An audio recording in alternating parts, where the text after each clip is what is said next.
Good morning all of you. आज हम लोग नेक्स्ट टॉपिक देखेंगे गुरुत्वीय स्थितिज ऊर्जा।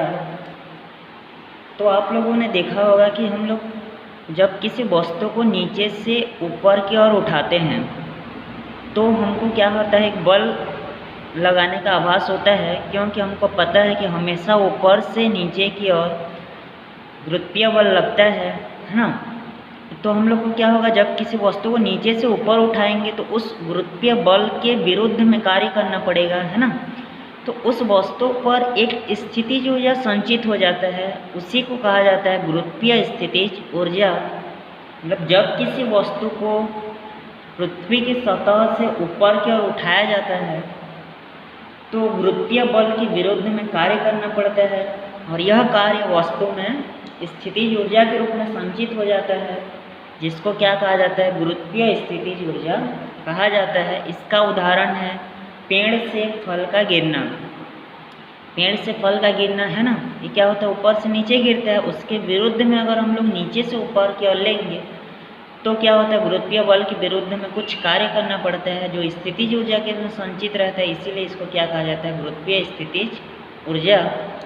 यहाँ पे स्मॉल एम द्रव्यमान की कोई वस्तु है जिसको पृथ्वी की सतह पर रखी गई है। अब इसको h ऊंचाई तक ऊपर लेके जाना है हम लोगों को, है ना।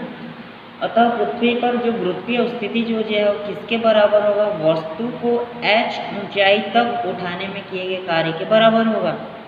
तो जैसे कि यहाँ पे हो जाएगा आपका बल गुणा विस्थापन होता है, कार्य बराबर क्या होता है, बल गुणा विस्थापन। और जो हम लोग का कार्य है वही क्या आपका ऊर्जा है, और स्थितिज ऊर्जा को U से डिनोट किया जाता है। तो U बराबर हो जाएगा बल, कौन सा बल लगता है वस्तु पर, mg बल, है ना। पता है कि वस्तु पर हमेशा कौन सा बल लगेगा, mg बल, उसका भार जो है ना। विस्थापन कितना है, h ऊंचाई तक लेना है ना। तो यहाँ पे U बराबर क्या मिलेगा, mgh। यही क्या है, गुरुत्वीय स्थितिज ऊर्जा का व्यंजक है। क्वेश्चन ऐसा आता है, गुरुत्वीय स्थितिज ऊर्जा किसे कहते हैं, इसके लिए व्यंजक व्युत्पन्न कीजिए। तो पहले परिभाषा, उसके बाद चित्र, उसके बाद इस सूत्र को आप लोगों को लिखना है। यहीं से एक क्वेश्चन आता है आपका, स्प्रिंग की स्थितिज ऊर्जा से आप क्या समझते हैं, उसके लिए व्यंजक, है ना। क्वेश्चन आता है स्प्रिंग की स्थितिज ऊर्जा,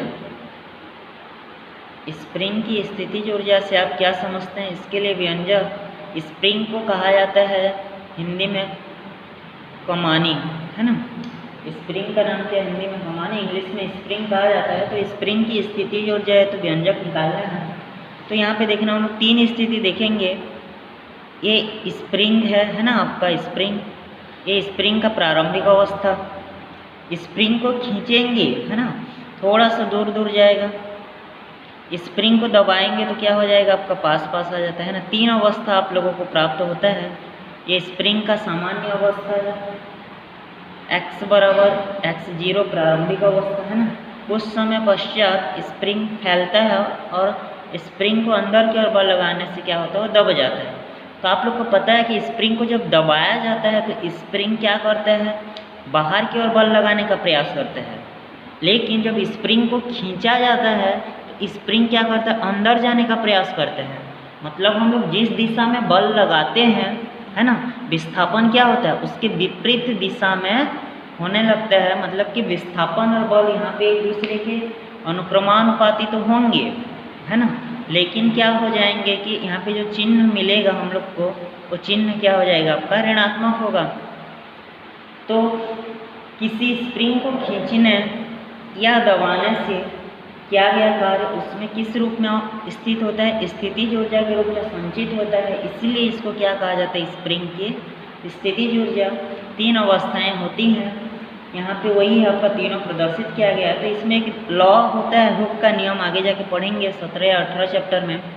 हुक का नियम क्या है कि विस्थापन और बल एक दूसरे के क्या होते हैं, समानुपाती होते हैं। इसमें भी बल जो है वो क्या है, विस्थापन के समानुपाती है। लेकिन यहाँ पे हम लोग समानुपाती का चिन्ह को हटाएंगे तो जो नियतांक लगेगा उसके सामने में माइनस हो जाता है, क्योंकि यहाँ पे विस्थापन और बल एक दूसरे के विपरीत होते हैं। बल अंदर की ओर लगाएंगे तो विस्थापन बाहर की ओर होने लगेगा, अगर हम लोग बल बाहर की ओर लगाएंगे तो विस्थापन अंदर की ओर होने लगता है स्प्रिंग में, है ना। तो यहाँ से हम लोग ये बनाते समय क्या लेते हैं, F बराबर KX लेंगे पॉजिटिव चिन्ह को, बाकी क्या होता है माइनस में होता है। तो आपको पता है कि किसी भी स्प्रिंग को खींचेंगे तो पहले अल्प कार्य होगा, उसके बाद पूरा कार्य।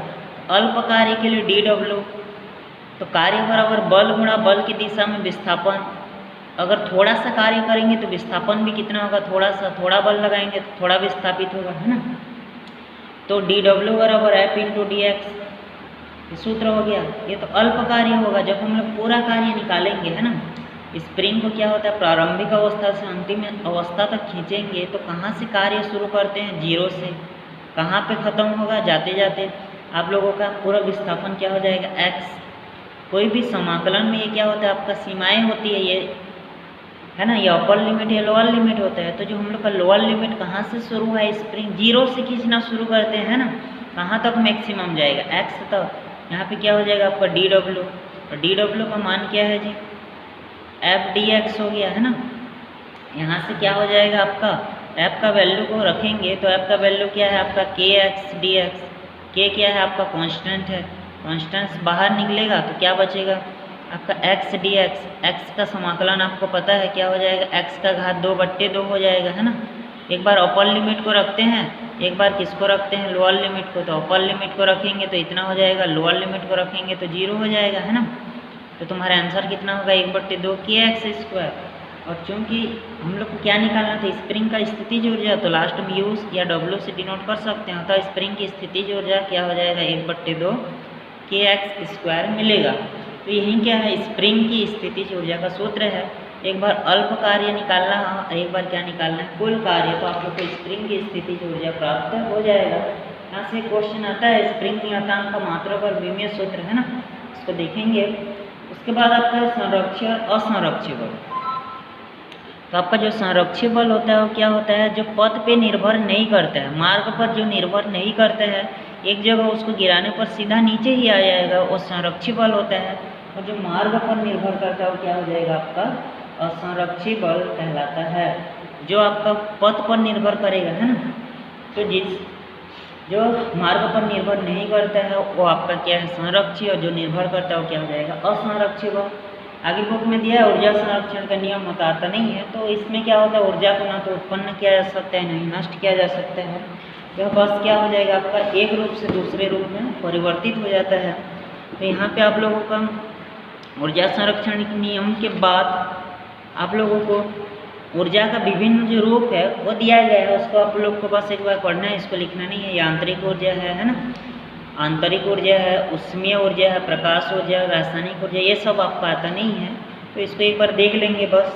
आप लोगों को कल देखेंगे हम लोग संघट। आज लिखना कितना है उसको आपको भेजा जाएगा, और हम लोग नेक्स्ट टॉपिक देखेंगे संघट, इसको हम लोग नेक्स्ट क्लास में देखेंगे। धन्यवाद।